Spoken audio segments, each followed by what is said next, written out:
My name is Vishnu Sri. I am working with Sufficient Women's and Maintenance Services.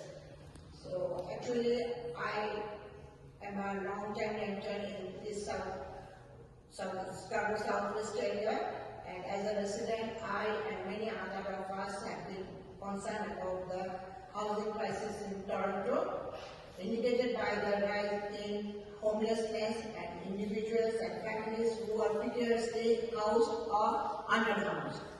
This crisis is caused by overcrowded shelter, lack of affordable and subsidized housing, rising rents and cost of homes, and limited protections and relief for the renters. So my question is, how you will work with your constituents and housing advocates to work together forward in a meaningful and immediate solution to the housing crisis? Thank you. Okay, and this time it will be Mark, Kadira, and Dolly. Thank you for your question. And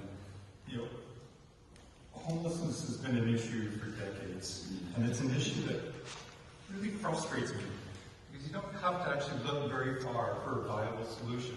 We have the solutions here in Toronto.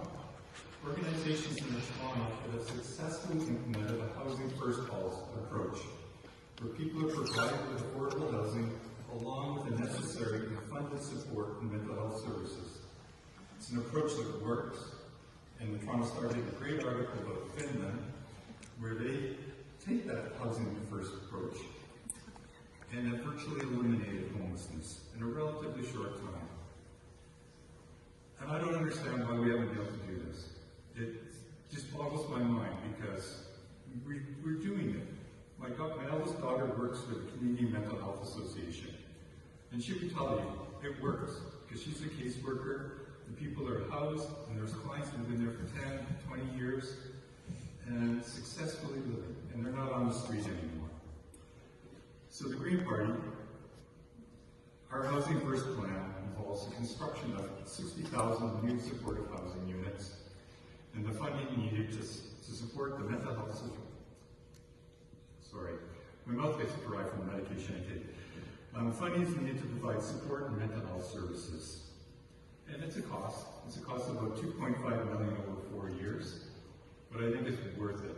And we need to do this because people shouldn't be living in tents and encampments. We shouldn't be watching in the news, or we're pushing them out, and then we're going to go to the next, because they have no other choice. They just move to the next park. It's wrong. And we need to address this issue, and I think this is the solution that we need to take. Thank you.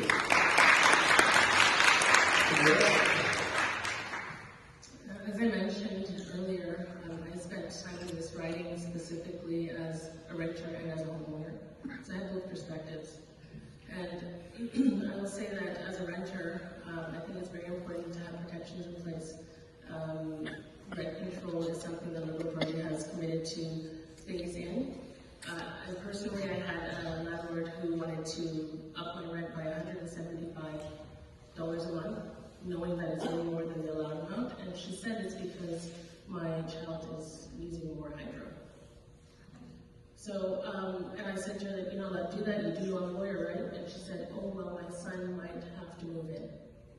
So I think that it's important that we have a protection in place for renters. I think that homelessness is also a huge issue, and there's even a lot of people reporting people living in the subway system. So my party has committed to support homelessness and also make reforms on the subway system. We had 300 new constables. Safety, we're focusing, I don't want to get off topic, but as a homeowner, my party has also committed to help people get into their first home. We're going to raise the first-time homebuyer tax, and to put that in perspective, as a lawyer, a real estate lawyer, on $1 million property, first-time homebuyer tax is close to $30,000. So a barrier for some people buying a house. As I said earlier, we're going to reduce the taxes on new homes, $170,000 on average, to reduce the cost of a new home. And we're going to also help seniors downsizing. They too will not have to pay land transfer tax.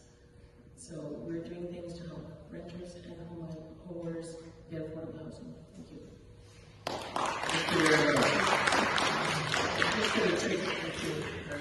question? Dolly's. Again, Dolly, your turn. Thank you very much. You know, on the night of the pumpkin parade by the Oak Ridge group at the Oak Ridge park there, as soon as the event finished, I was leaving the event and there was a beautiful couple that were homeless and they were there shivering and it was just getting cold. And when I think about them right now and when I think about some of the people that I meet on the streets, and I shake hands and sometimes I'll just talk about what's going on, if they had a meal. And this weather, like, you just look at their hand and you'll see the frostbites, you know, and it's like aged frostbites. And it's so heartbreaking to know that we have created a society that's gone that far, and we live in one of the richest countries in the world, richest provinces in the world. So there are a few things we have to do.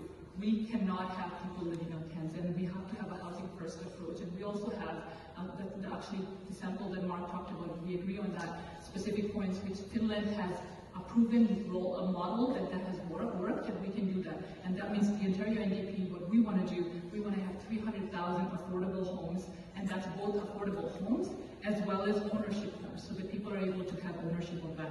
And with that will be done within the next 10 years, because we want to be practical with our plan as well. The other thing we want to do is make partnership with things like, with organizations like cooperatives, which means that we actually have cooperative co-op homes like we have in Scarborough Southwest, where people feel that ownership of owning that home, right? And build that community as well. The other commitment that we have is to make sure that we have that homes that are permanently affordable. Right now, when we talk about even rent control,